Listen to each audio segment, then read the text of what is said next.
अथ सप्तमोऽध्यायः। ब्रह्मोवाच एवं प्रभावा सा देवी मया दृष्टादविष्णुना शिवेनाभि महाभाग तास्ता देव्य पृथक् पृथक्। व्यासोवाच इत्याकर्ण्यपितुर्वाक्यं नारदो मुनिसत्तमः पप्रच्छ परमप्रीतः प्रजापतिमिदं वचः। नारद उवाच पुमानाद्यो विनाशीयो निर्गुणो क्षुधिरव्ययः दृष्टश्चैवानुभूतश्च तद्वदस्वपितामहः त्रिगुणावीक्षिता शक्तिर्निर्गुणा कीदृशी पृथक् तस्या स्वरूपं मे ब्रूहि पुरुषस्य च पद्मज यदर्थं च मया तप्तं श्वेतद्वीपे महात्तप दृष्टा सिद्धा महास्थानं तापसागतमन्यवः परमात्मा न सम्प्राप्तो मयासौ दृष्टिगोचरः पुनः पुनः तपस्तीव्रं कृतं तत्र प्रजापते भवदा सगुणा शक्तिर्दृष्टा तादमनोरमा निर्गुणा निर्गुणश्चैव कीदृशौ तौ वदस्व मे। व्यास उवाच इति पृष्टपिता तेन नारदेन प्रजापतिः उवाच वचनं तद्यं स्मितपूर्वं पितामहः ब्रह्म उवाच निर्गुणस्य मुने रूपं न भवेत् दृष्टिगोचरं दृश्यं न नश्वरं यस्मात् तरूपं दृश्यते कथं निर्गुणा दुर्गमा शक्तिर्निर्गुणश्च तदा पुमान् ज्ञानगम्यौ मुनीनां तु भवनीयौ तदा पुनः अनादिनिधनौ विद्धि सदा प्रकृतिपूरुषौ विश्वासेनाभिगम्यौ तौ नाविश्वासेन कर्हिचित् चैतन्यं सर्वभूतेषु यत्तद्विद्धि परात्मकं तेज सर्वगत्रगं नित्यं नानाभावेषु नारद तं च तां च महाभाग व्यापकौ विद्धि सर्वगौ ताभ्यां विहीनं संसारे न किञ्चिद्वस्तु विद्यते तौ विचिन्तौ सदा देहे मिश्रीभूतौ सदा व्युयौ एकरूपौ चिदात्मानौ निर्गुणौ निर्मला भुवौ या शक्तिः परमात्मासौ सायोऽसौ परमा मदा अन्तरं नैतयो कोऽपि सूक्ष्मं वेद च नारद अधीत्यत् सर्वशास्त्राणि वेदान् साङ्गाश्च नारद न जानादित्ययो सूक्ष्मम् अन्तरं विरधिं विनाम् अहङ्कारकृतं सर्वं विश्वं स्थावरजङ्गमं कथं तद्रहितं पुत्र भवेत् कल्पशतैरपि निर्गुणं सगुणपुत्र कथं पश्यति चक्षुषा सगुणं च महाबुद्धि चेतसा संविचारय पित्तेनाचादिदाधिपा चक्षुश्च मुनिसत्तमा कटुपित्तं विजानाति रसं रूपं न तद्ददा गुणैः समावृतं पेचेद कथं जानाति निर्गुणम् अहङ्कारोद्भवं तच्च तद्विहीनं कथं भवेत् यावन्न गुणविच्छेद तावत् तद्दर्शनं कुतः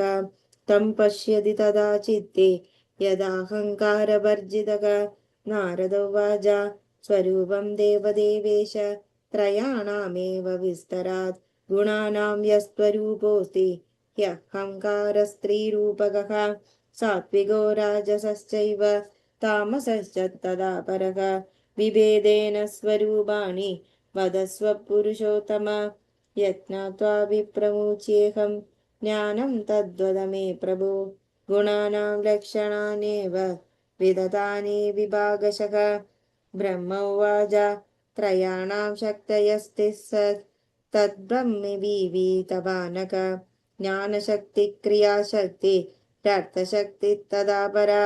सात्विकस्य ज्ञानशक्ति राजसस्य क्रियात्मिका द्रव्यशक्तिस्तामसन्त्य त्रिस्रश्च कथितास्तव तेषां कार्याणि वक्ष्यामि शृणु नारद तत्त्वतः तामस्या द्रवशक्तेश्च शब्दस्पर्शगुणस्तदा रूपं रसश्च गन्धश्च तन्मात्राणि प्रचक्षते शब्दैकगुणमाकाशं वायुस्पर्शगुणस्तदा सुरूपैकगुणो निश्च जलं रसगुणात्मकम् पृथ्वी गन्धगुणाग्नेया सूक्ष्माण्येतानि नारद दशैतानि मिलित्वा तु द्रव्यशक्तियुधानि वै तामसाहङ्गारजसा स्यात् सर्गस्तदनुवृत्तिकः राजस्य च क्रियाशक्तिरुत्पन्नानि शृणुष्व मे श्रोत्रं त्वग्रसना चक्षुः प्राणं चैव च पञ्चमं ज्ञानेन्द्रियाणि चैतानि तदा कर्मेन्द्रियाणि च वाक्पाणिपादपायुश्च गुह्यान्तानि च पञ्च वै प्राणोपानश्च व्याख्यानश्च समानो दानवायवः पञ्चदश मिलित्वैव राजसत्सर्ग उच्यते साधनानि किल इतानि क्रियाशक्तिमयानि च उपादानं किलैतेषां चिदनुवृत्तिरुच्यते ज्ञानशक्तिसमायुक्ताः सात्विका च समुद्भवाः दिशो वायुश्च सूर्यश्च वरुणाशाश्विनावपि ज्ञानेन्द्रियाणां पञ्चानां पञ्चाधिष्ठानदेवताः चन्द्रो ब्रह्मा तदा रुद्रः क्षेत्रक्षश्च चतुर्थदः इत्यन्तःकरणाख्यस्य बुद्ध्यादेशादिदैवतं चत्वार्येव तदा प्रोक्ताः किलादिष्टादृदेवताः मनसा सह नूनं पञ्चदशैव तु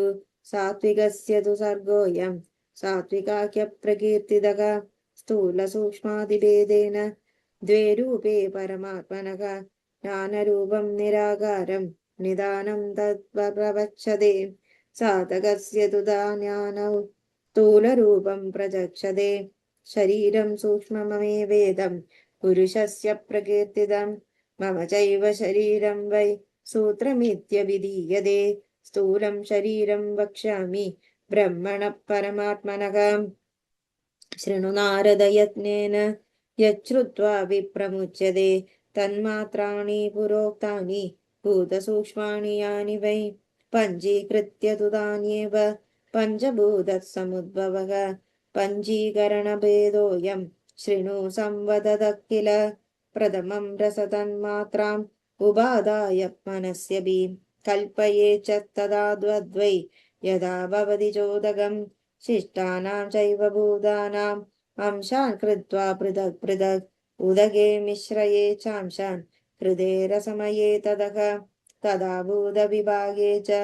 चैतन्ये च प्रकाशिते चैतन्यस्य प्रवेशात् तदाहम् इति संशयः प्रदीयमाने तेनैव विशेषेणाभिमानदः आदिनारायणो देवो भगवानिति वोच्यते कनीभूतेदभूतानां विभागे स्पष्टतां गते वृद्धिं प्राप्य गुणैश्चेर्थम् एकैकगुणवृद्धितः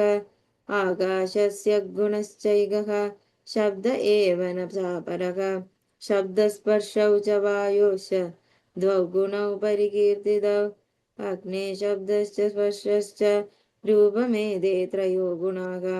शब्दस्पर्शरूपरसास्वरोपै जलस्य च स्पर्शशब्दरसारूपं गन्धश्च पृथिविगुणा एवं मिलितयोगैश्च ब्रह्माण्डोत्पत्तिरुच्यते